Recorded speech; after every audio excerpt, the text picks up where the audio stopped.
looks like. So welcome again to Social Dreaming Talks. This initiative is brought to you by Psychology of Sailing, which is myself and Kalina Stamenova. And today we continue in this journey to understand what are the uses of social dreaming and what's social dreaming today, how it changed, what are the challenges that is facing with the new times that we are living today. And with me today, as I say, there's Kalina Stamenova and Steve Valk. And now I leave the words to Kalina, and I'm sure that with her academic sensibility and her intelligence, she will be able to investigate today's topic with Steve. So welcome, Kalina. Welcome, Steve. Hi, Fabio. Thank you. Hi, Fabio. Thank you. And hello to our viewers. I'm really delighted to introduce Stephen Valk, very innovative projects and very interesting. And Steve Valk is a cultural activist, contemporary dance dramaturg, and director of the Institute of Social Choreography in Frankfurt, Germany. And for 12 years, between 1992 and 2004, he was head dramaturg and creative collaborator for William Forsythe and Ballet Frankfurt.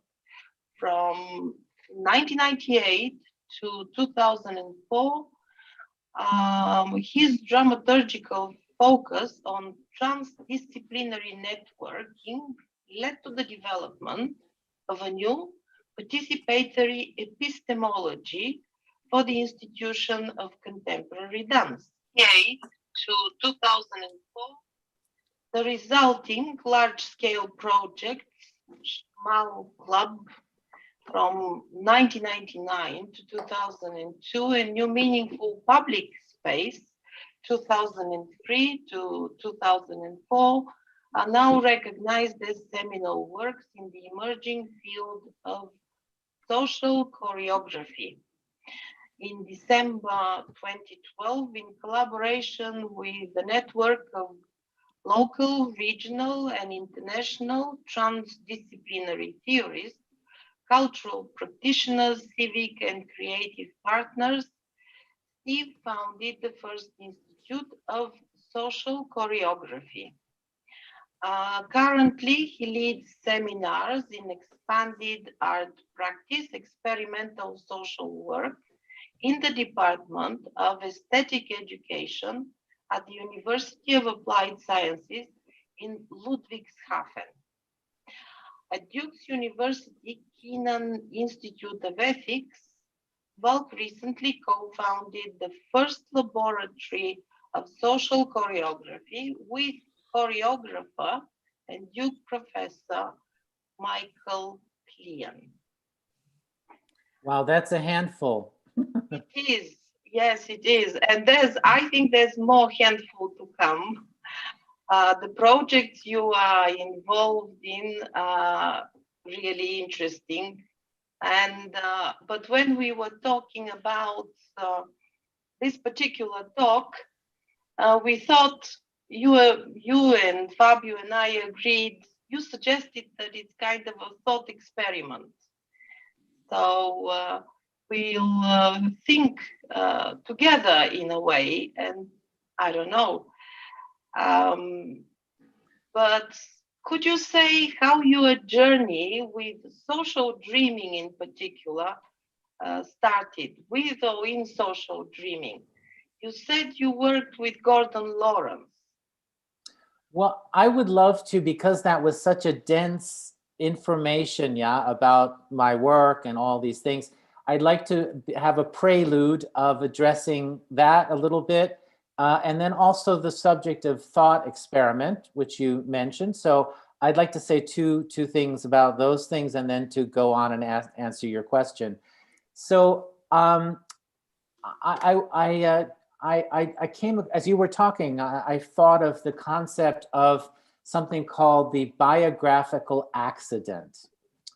And the biographical accident means, and everybody has heard this story before, that somebody has some kind of significant experience in their life, and it is kind of life-changing. And by the way, yesterday on YouTube, I happened to come across a guy who was dead for 20 minutes, and he was interviewed, and it was very powerful. I mean, you could just tell that this person had this incredible experience, and he was not an artist. He was not someone who normally communicates. He was like an average person. So his words were very basic, but powerful. And so he basically said his life changed completely. Everything changed because of his experience of being dead. And I won't tell his story. I'm just using it as an example that people have these biographical accidents in their lives, and their lives take a completely different direction. And I would say that my work is called social choreography. And my experience here, I moved from the United States after college to Europe. And in a certain way, it's been one gigantic biographical accident, is how I would describe my life. Which just makes it different. You know, I'm just using those words because it's more precise than just the normal way of talking. And so, for example, even meeting Gordon Lawrence is kind of part of a biographical disaster, breaking, changing, big changes, and kind of like if you see a landslide, if things start to slip, then the whole thing slips. And in a certain way, social choreography, which probably no one has ever heard of, is something that has come out of a big biographical landslide, really. And social dreaming is something that I came across as, you know, the cliffs of my life and my identity and my my older self started to collapse. One of the new things that came, a part of it was social dreaming.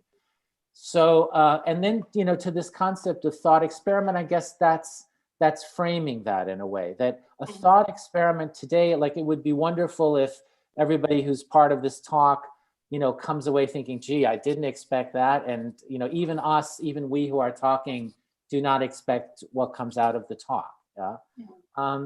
And just the last statement to thought experiment, the thought experiment is always what it is. So for example, you can't do a thought experiment, you have to kind of be a thought experiment. It's performative, you have to like jump in.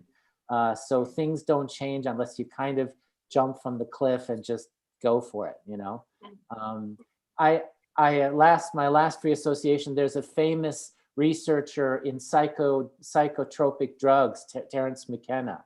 And he talked kind of about what is the most profound sort of experience of life. And he said, it's learning to jump into the abyss and realizing that you land on feathers. You don't actually die. If you jump into the abyss, nature provides feathers for you.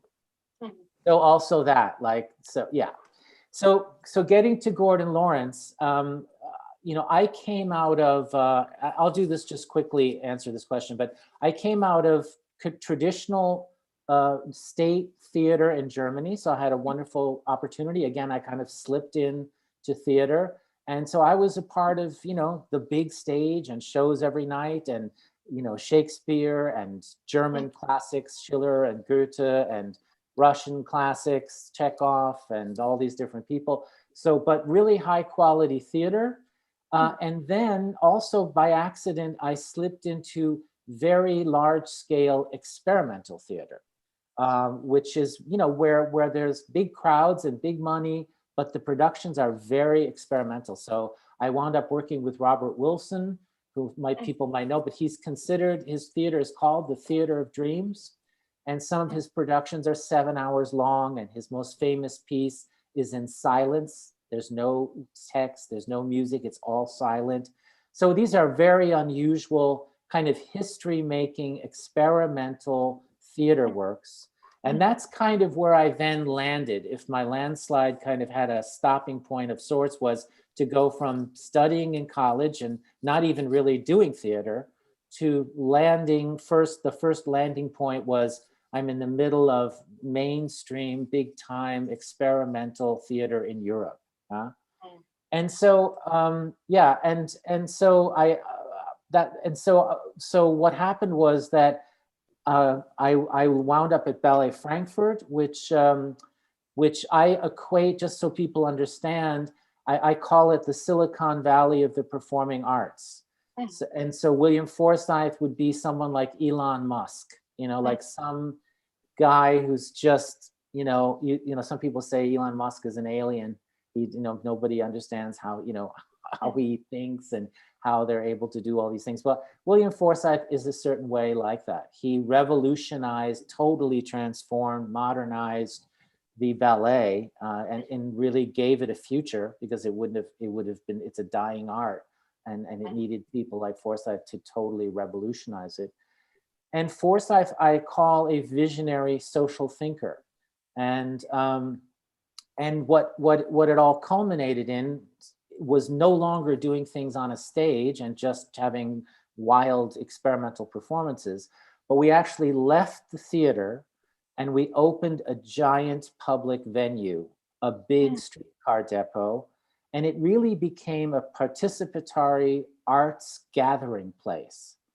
So speaking of social dreaming, you could almost say it was like a social dreaming university, a public university where people were allowed to come in during the day, things were happening, rehearsals were going on, and you could kind of join, you could live with artists and live to some extent and have some other kind of connection to creative processes happening.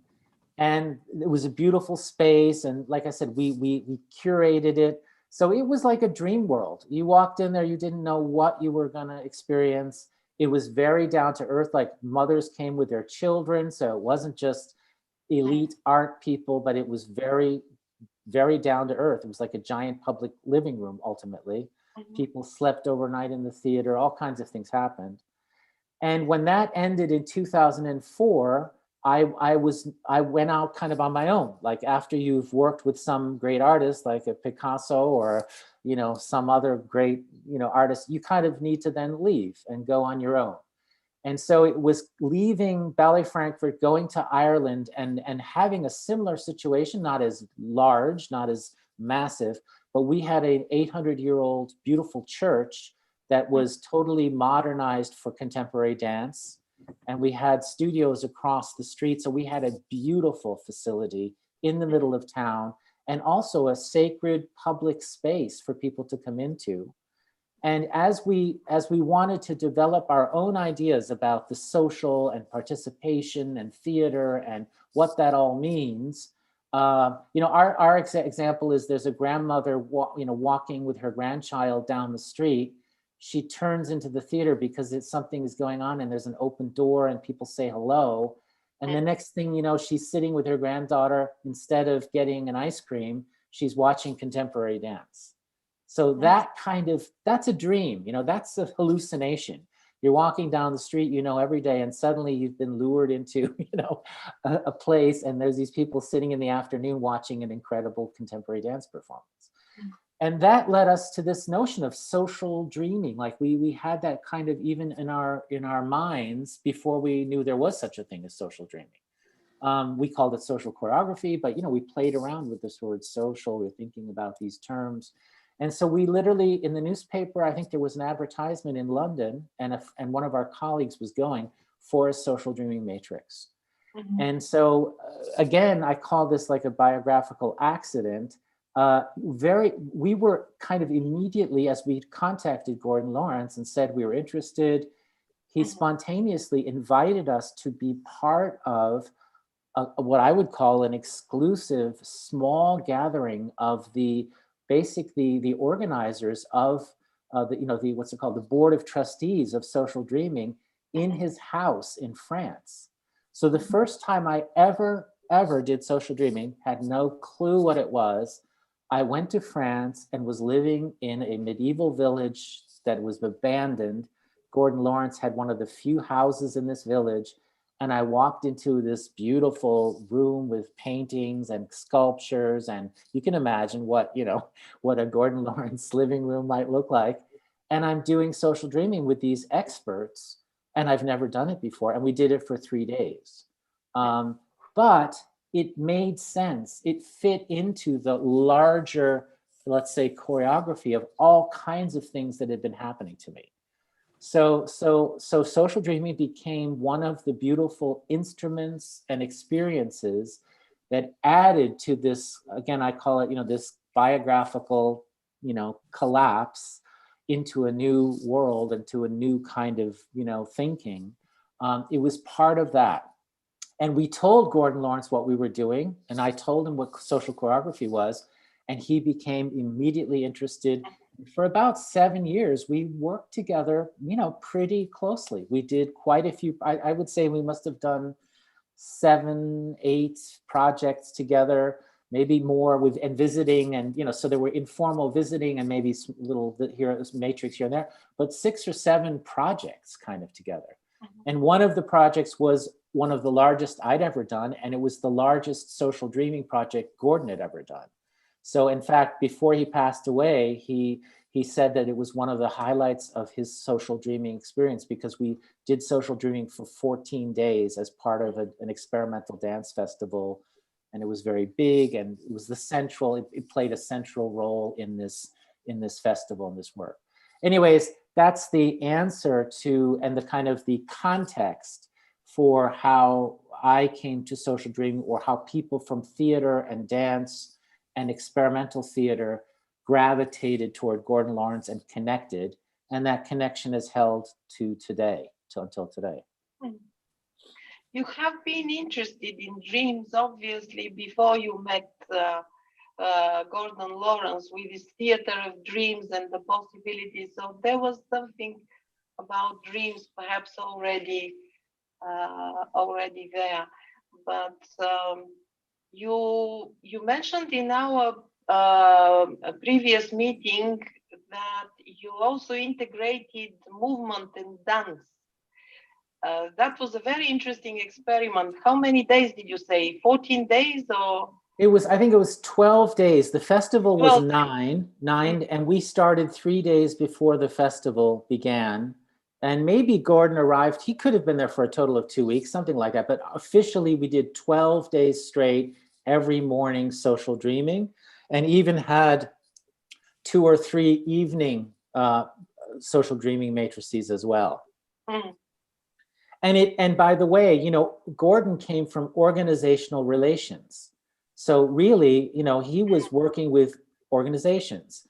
And in this sense, you could say we applied social dreaming to the organization of a cultural institution.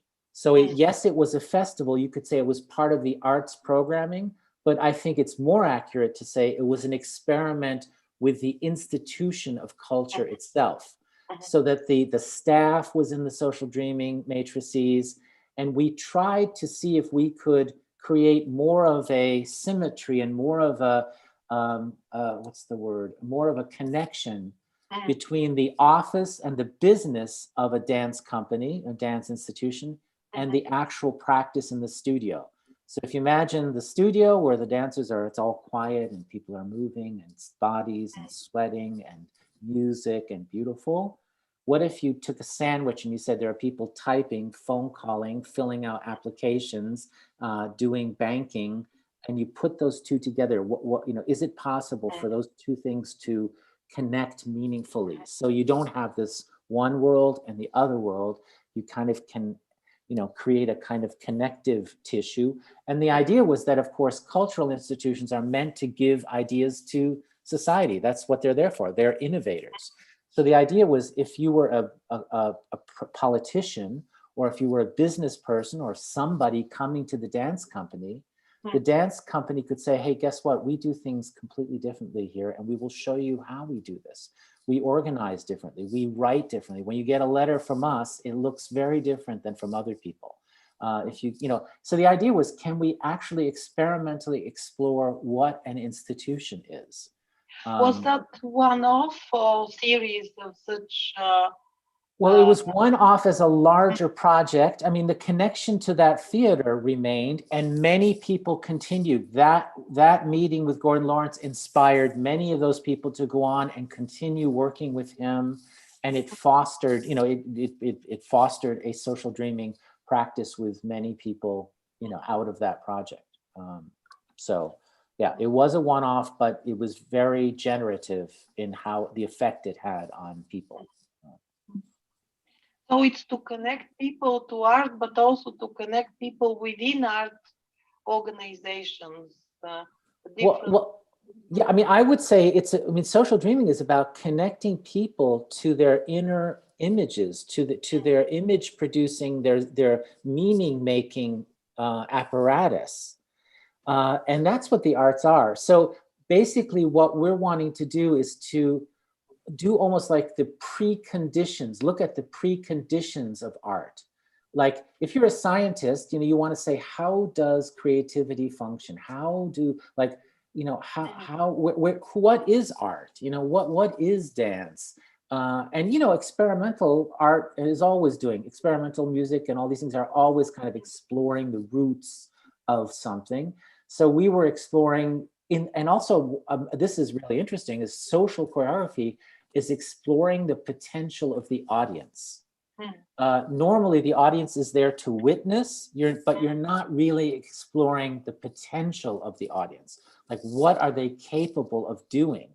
And I'll just give you an example of an extreme example. We did these Schmal clubs, which you mentioned, which was a series of large-scale events at this giant streetcar depot. We did one event where the doors were closed and there were just 4 desks in front. People came with their tickets, ready to go see this show, at 7 o'clock.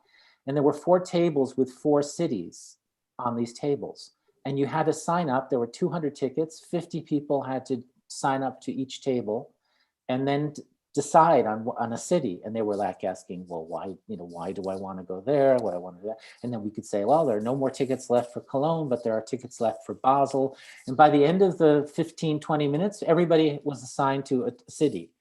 And then they would say, what's going on? Are we going to these cities? And then I was at one of these tables and I said, well, I don't know exactly, but you might be.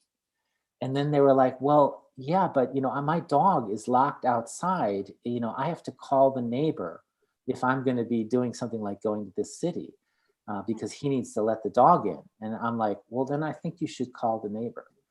And so then what happened was 4 buses pulled up, one after another. So every 5 minutes, a bus pulled up and 50 people got in and off they went. And at the end, after 4 buses, there was nobody left.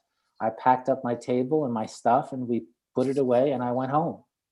And what happened was that those people traveled to those cities and we had taken our budget and sent it to unusual, interesting things happening in those cities. And we paid them to allow our people to go to a party, to a concert, to some event. We researched it all and it was all organized.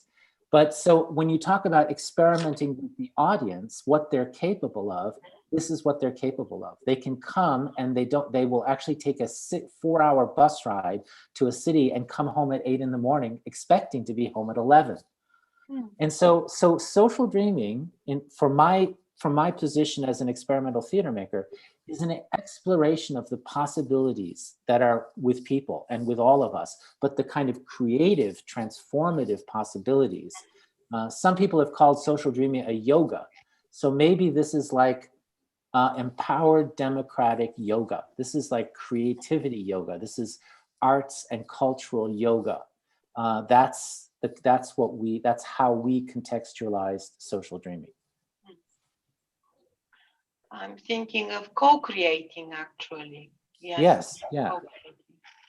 But that word is a little antiseptic to me. It's a little antiseptic because this is real participation. Like this is, you are really traveling 8 hours or, you're going to that city. And for example, at some point we had funds. And if people came up with ideas for the theaters, we would fund their projects. So the whole idea is radicalizing the sense of Who am I? What is it? What does it mean to be part of a society? Why do we have culture? What do theaters do? Why do I pay for them? Who am I? What's my relationship to the arts? And it's about basically shaking, and again, biographical landslide. It's about shaking up and landsliding really who we are, how we are together, what we're capable of, and certainly questioning deeply like this role of the arts as this kind of separate thing that artists do, that you have to be very good. A theater is a locked place. The only way in is with a ticket, and you're only allowed to dress up, walk in a certain place, go through that door and sit in that seat and stay still and watch and go home. And we just thought that's ridiculous. That is a waste of everything. It's unsustainable. That kind of passive, that kind of consumption. Not that it's not nice to watch something well done, but it's the only option available. And we wanted to create radically new, big options, performance possibilities for the audience, for people. And for me, social dreaming is part of that revolutionary movement. It's a movement away from specialized, bureaucratized, delineated roles. And it's about opening up, loosening up creative capacities and participation in everything in society. And culture and the arts are trying to do their part. They're trying to do as much as we tried to do, as much as we could with what we had, the buildings we had, the money we had, the talent we had, was to radically open up and give it to people, give it to the audience, give it to ourselves. We are the audience, but give it to everybody and have people take hold of it. Yeah. So that's very different than to say I have a job, I'm who I am, and I do social dreaming. I work with my dream. I join a group, and dreams are interesting. And if I look at my dreams, it helps me in my everyday. That's something. That's mostly what social dreaming, or how it's been seen. But this is a very different. Like I said, it's a good way to see it as like there's a kind of tidal wave, and social dreaming came into this tidal wave. And Gordon Lawrence loved being in that tidal wave. And he was also a tidal wave himself, because he wasn't satisfied with just doing social dreaming as it had sort of established itself. He was interested in exploring what it could become. And he certainly also had a social vision. He had a political, social vision. He had a kind of philosophical, even spiritual vision of sorts that he had. And so we loved, like, that's where we connected as part of a really almost like a social movement thing, Yeah.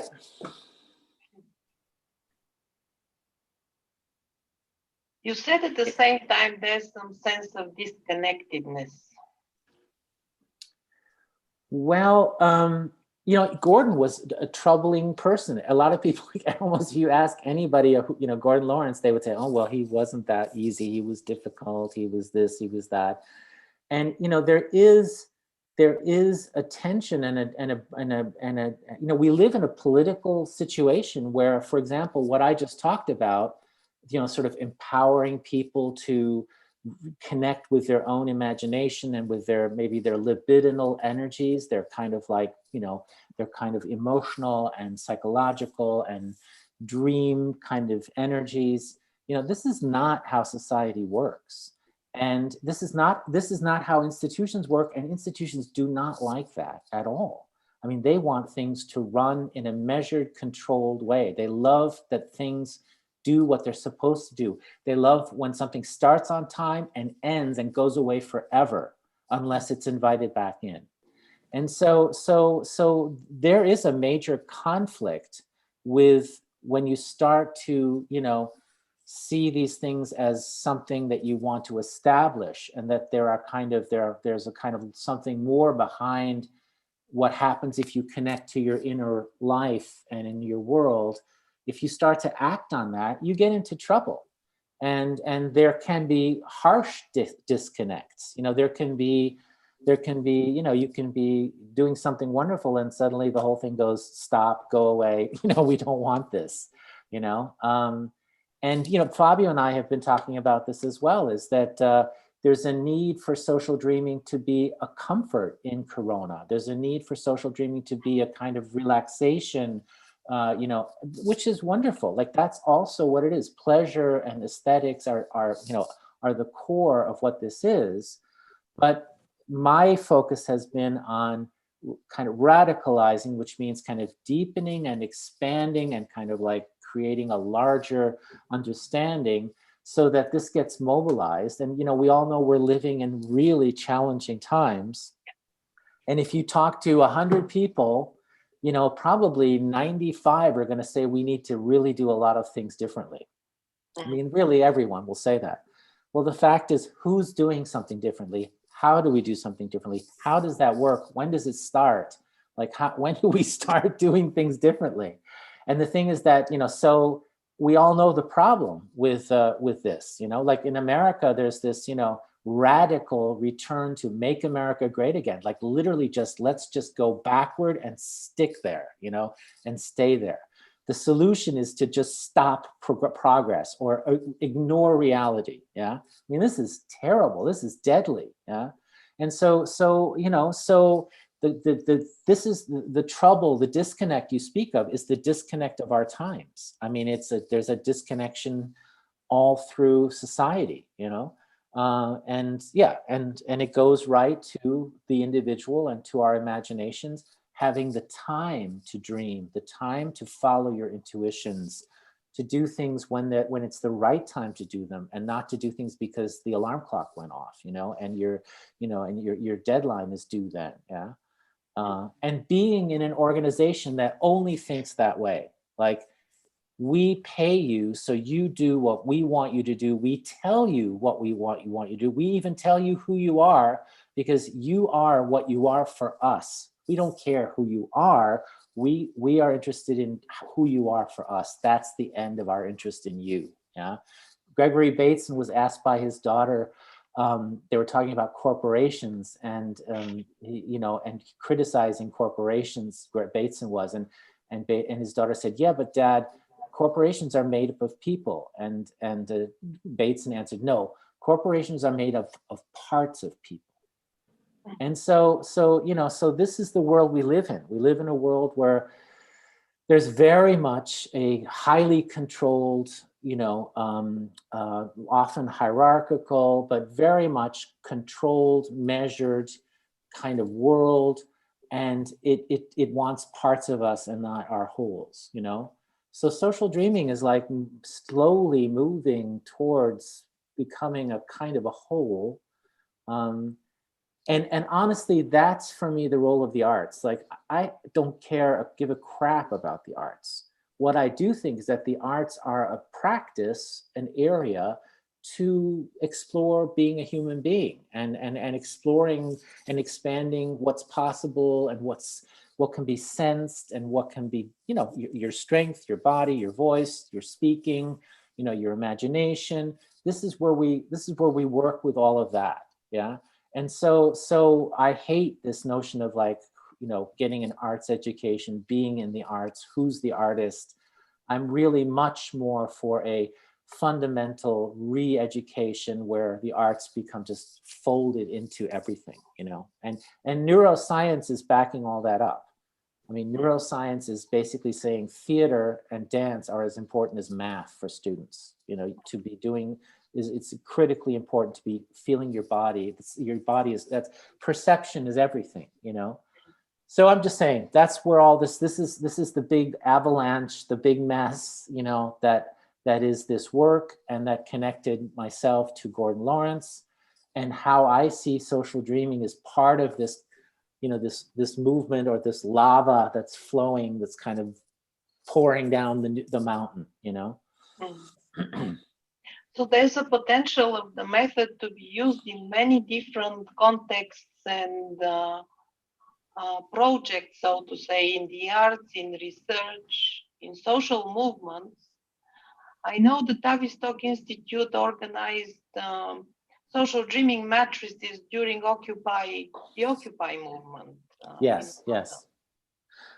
Well, I mean, the thing is that it's just really simple. I mean, I think social dreaming, you know, or this practice of sitting with people and not talking in the normal way, but actually just remembering dreams and giving associations, it's extremely healthy, and it does great things for communication, just in general.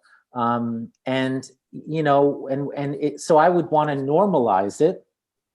I would want to make it, you know, something imaginable. Like, I can't come up with an example, but let's just say I went to Bali, and in Bali, everybody massages everybody. You go into a house, the kids are massaging mom and dad. You know, that's just part of the whole life. So it would be great if we could normalize something like social dreaming so that it became a part of arts education. Every students in school would be doing some social dreaming. You would just not get, you know, you just wouldn't really be able to live in society without having some time come across social dreaming. And the reason is that you dream every single night. It's part of your who you are. So to ignore it is just basically like saying, oh, there's a whole part of myself and my life that I just decide to ignore. It's not of any value, which just is, you know, not really smart. Dreaming about social dreaming, but when we dream at night, the dreams usually have individual meanings to us when we think. And social dreaming, in social dreaming, the dreams, they might have individual meaning, but the idea is to try and see the collective meaning of dreams. Is that correct? Well, I mean, you know, yes, absolutely. There's a tension between the individual dream and the collective. What is collectively co-created in the matrix? Is that Well, between the Sphinx and the Oedipus? Yeah, I mean, I think that it's, you know, I think it's a win-win situation. I think that in a dream you can have some personal insight, like a dream can be relevant to you. For example, you can also though share a dream that you haven't even thought about, and it might be framed and kind of like made more interesting or different by putting it in a matrix with other dreams. So if I have a dream about something and 3 people have the dream about something similar, I will look at my own dream differently, and then it could have personal meaning for me in a different way. So it's a win-win. It's like, if you're aware of things going on, you know, you will win. It will be good for you, you know. And then the other thing is that I really do believe, totally believe, that there is, you know, we work collectively. Like we are very much connected and working collectively, just like a family, you know, just like you know, you know that you work kind of, you have your brothers and your sisters and your uncles in your mind, and you're connected, and you're kind of like, well, we are connected as a society. We are.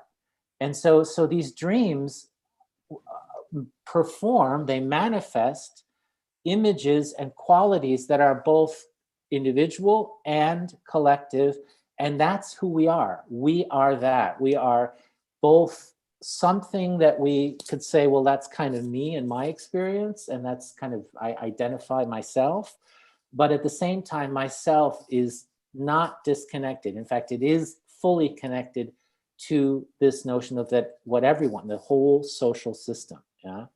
And I think we've concentrated in a horrible way, kind of like looking only at the individual and saying to the individual, well, that you are only you, and you consume, and this is your statistics, and this is where you now are on your phone, and you traveled here and there, and you bought that and that, and you have these and these, you know, what's the word? These ticks on your computer. You know, you went to all those websites. That's you. You know. And the thing is that that is horrible. That's a nightmare. And also, for example, the notion of personal responsibility, like, well, if you don't do it, then it's your responsibility. And the thing is that that's insane. And in fact, I prefer to think almost exclusively in the opposite, that people can do anything, but it has to be allowed by the environment. And for example, I teach in this university where I teach experimental social work. And basically the philosophy there is people who are on the margins of society are there because the society hasn't let them in or has not created the proper conditions. And my experience is, and again, it's not everyone, but a huge majority of people are fantastic who are quote unquote marginalized and in the social net.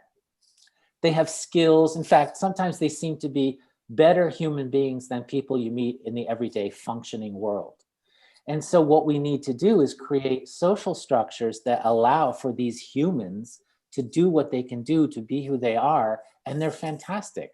But they might not fit into the, you know, get up at 8 o'clock and go to work and do all this and do that. No, you have to create environments for them to be who they are, how they are, and they will be productive. They might not be as productive as other people. They might be 60% as productive, but they're 40% nicer than everybody else. So they really so they're lovely human beings that are doing 40% less work than everybody else. But it's like, that's fantastic. We need that. And what we don't need is for those people to be pushed off as a problem and kept away and just sort of in this prison camp, in this gulag of social, social services. So yeah, so all of this stuff is, for me, very relevant. The question you're asking about the individual and the social, and social dreaming is like in the meat, right? In the conscious, in the place of consciousness, it's working right in there, doing its thing, Yeah, I may interject at this moment. I may look like a disembodied voice, and it's okay. I don't see myself in the screen, but I want to invite people in the audience to ask questions if they have any. And that's been tepid so far, the questions. But I have one for Steve, actually. So I'll go ahead. And as I was impressed by this image of social dreaming as a sort of practice, like almost a yoga. And in my opinion, I think it could be a yoga for knowledge. Rather, yoga is for muscles and mind-body connection, and social dreaming could be for knowledge. What's in your experience a type of knowledge that comes after a session of social dreaming? I think with social choreography, you also experience some interesting, not just individual knowledge, but almost social knowledge that directs people like in an overarching way. Can you tell a little more about that? Well, I'll just give an example. Yesterday I was just came across an interview between people, I think 2 people that are at MIT, Massachusetts Institute of Technology, which is like, apparently, it's one of the great engineering technological schools.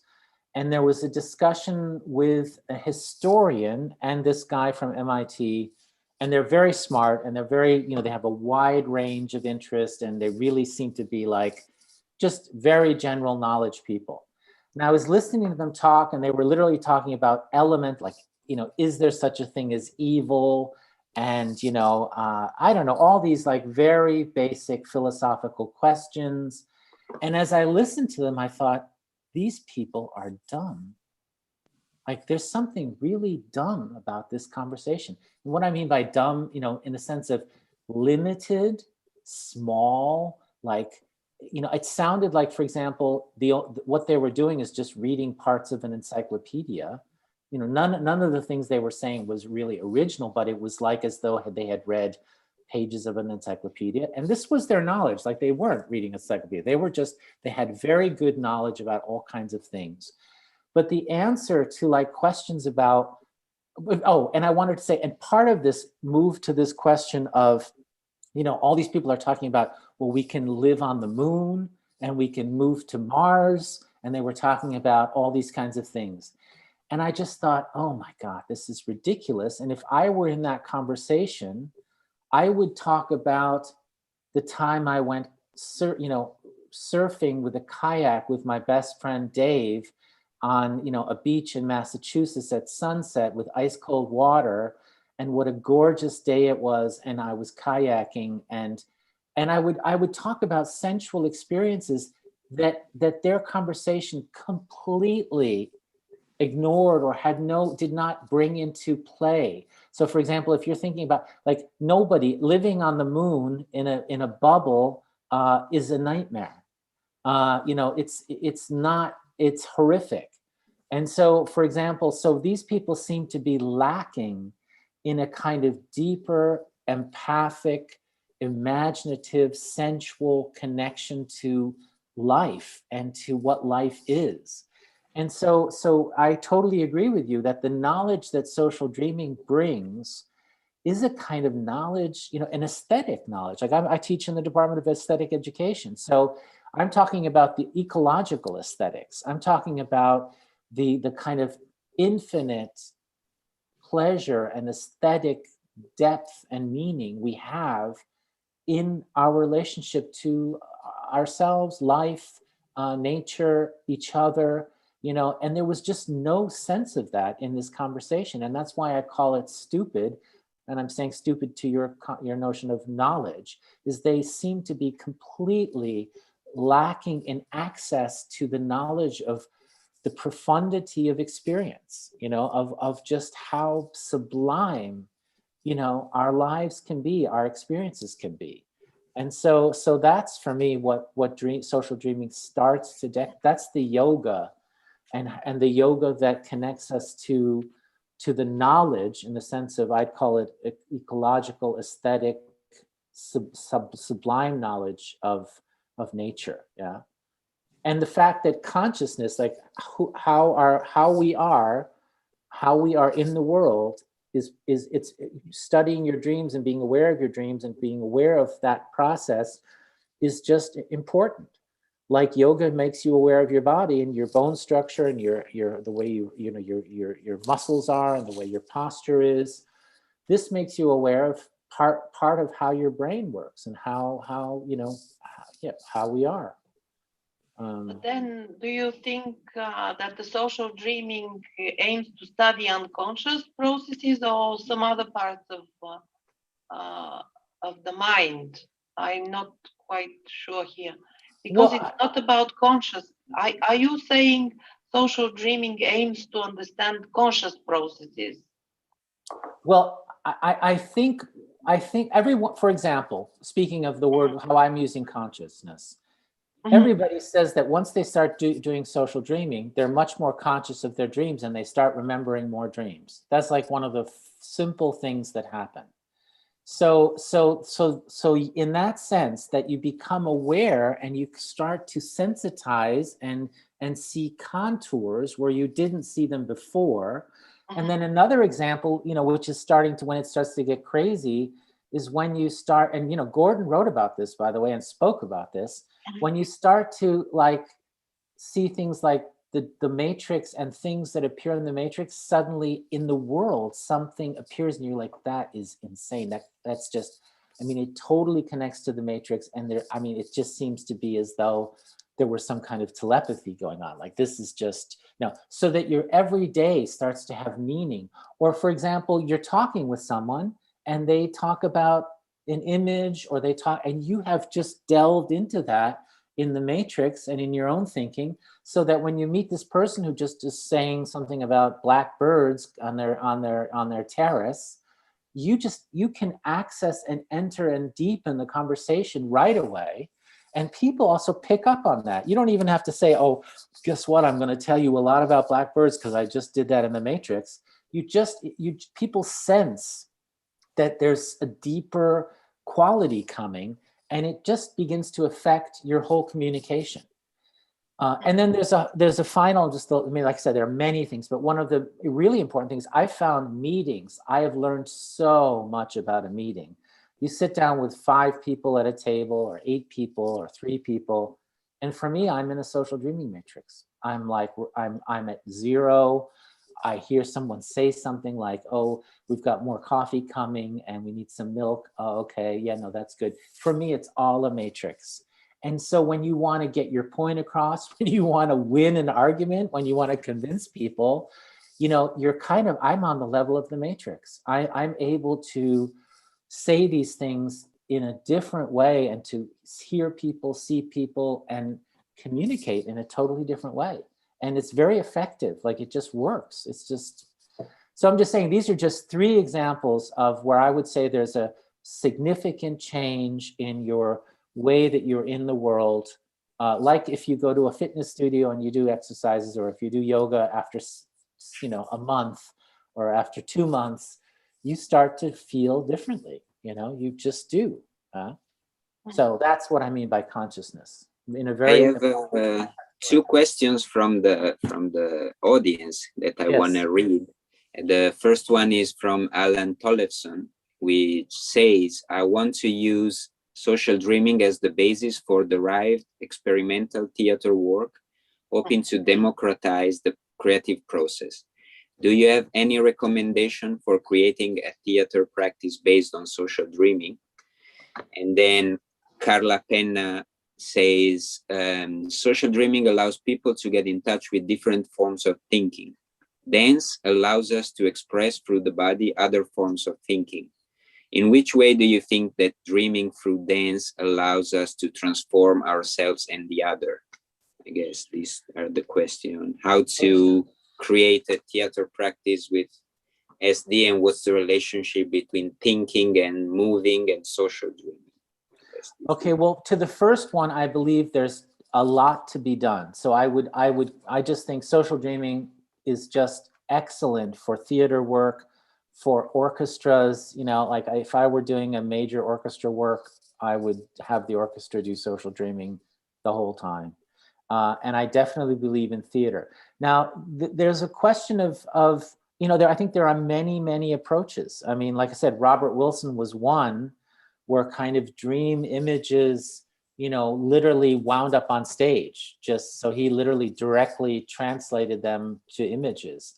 I think there's a way, you know, it's really almost, the registers are infinite. You can literally work with dreams. You can build theater out of dreams. But for example, personally, what would interest me, and I hope to do this sometime soon, is I would really like to work with a written theater play. I don't do that at all. I really have done almost no traditional theater.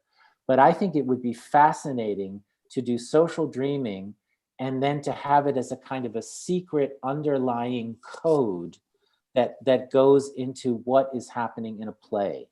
That actually really interests me personally. Like, I would love, and of course it has to be the right play. Like, for example, Strindberg is a very interesting, there are certain authors and plays that would lend themselves to that. But I just think to do a very earnest, rigorous social dreaming parallel to artistic work, I think is fantastic. And in fact, I would almost say, I think that's the most interesting thing, is not necessarily to meld it and to illustrate it, but to have it as a parallel practice and to see what happens when you do social dreaming. And then to dance, you know, Kalina mentioned that we combined dance at the dance festival. So there was a 3 to 5 minute dance before every social dreaming matrix. And that was very strange for Gordon. He'd never done that. That is kind of like, you know, I mean, unheard of. Gordon was rather strict about things, but he wasn't in this situation.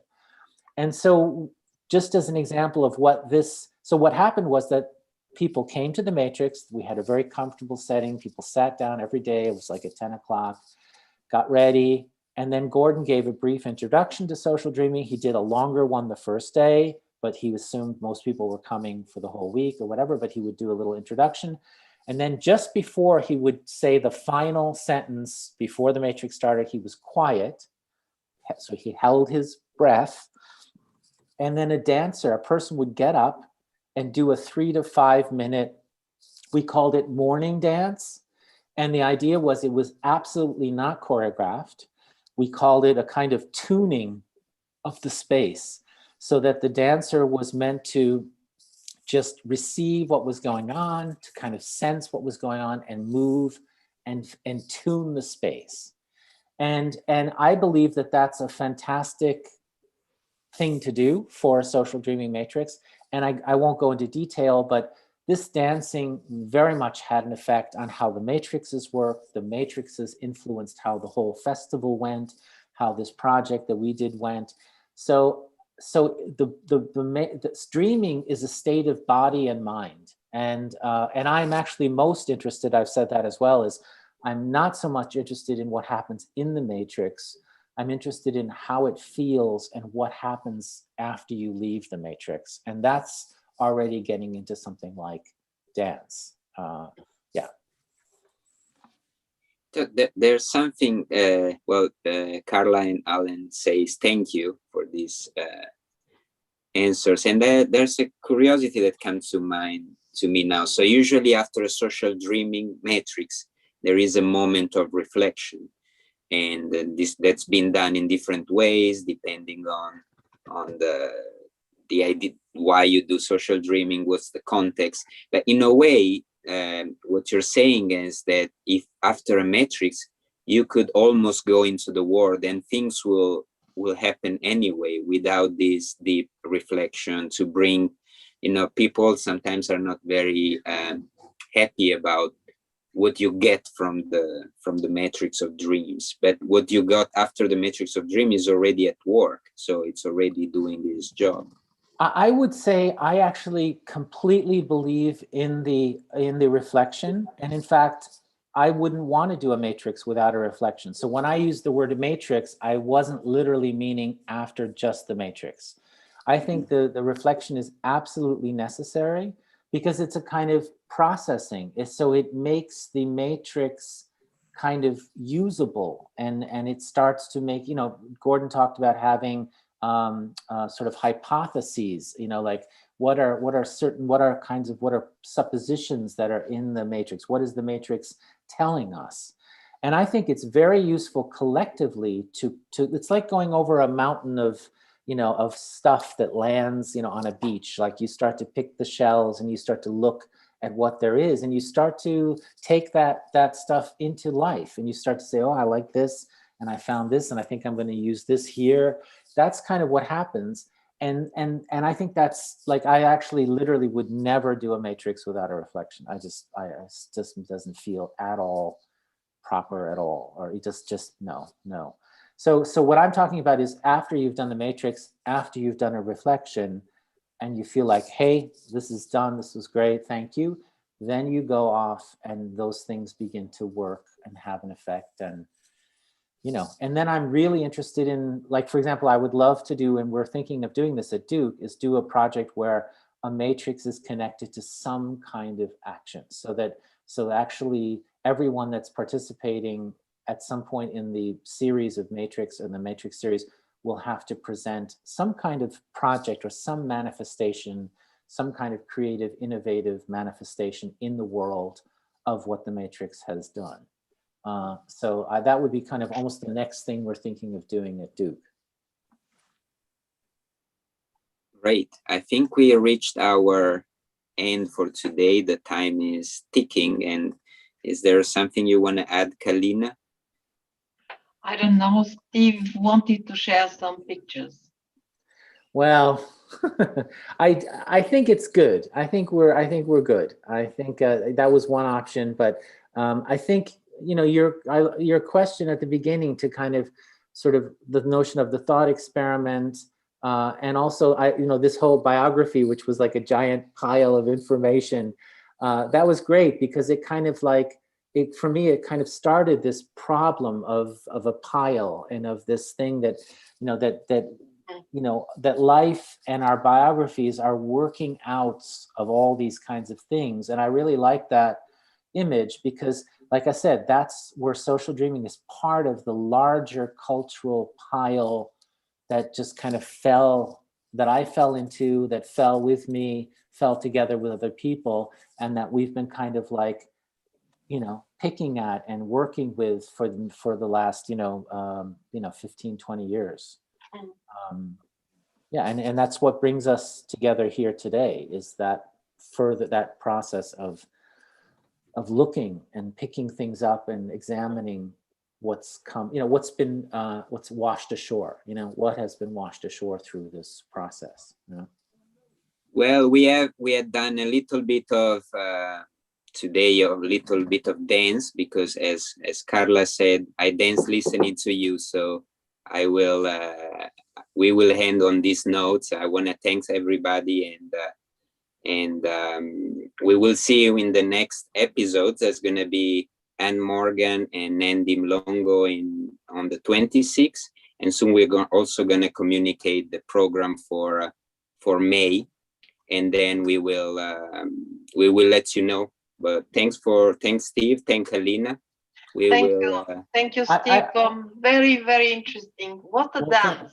I also want to say, if anybody wants to contact or has a question specifically, or wants to, whatever, engage, they feel free to, I guess, whatever, contact Fabio or something, but I'm glad to follow up with any questions people might have. Thank you very much. Thank you. And enjoyable. Yes, thank you. Yeah, any question, anything, any ideas, throw it to us. We are new to this. We are learning. We are making new things, but it's already very interesting. So thanks for the support, for listening, and we'll be back. And thanks to the viewers as well. Yes. Thank you, everyone who we're not able to see, but whoever's out there, thank you so much. It was great doing this. Yeah. Thank you, Paulina, and thank you, Fabio. I really, really enjoyed talking with you. So, Thank you. Take care, everybody. Bye-bye. Bye-bye.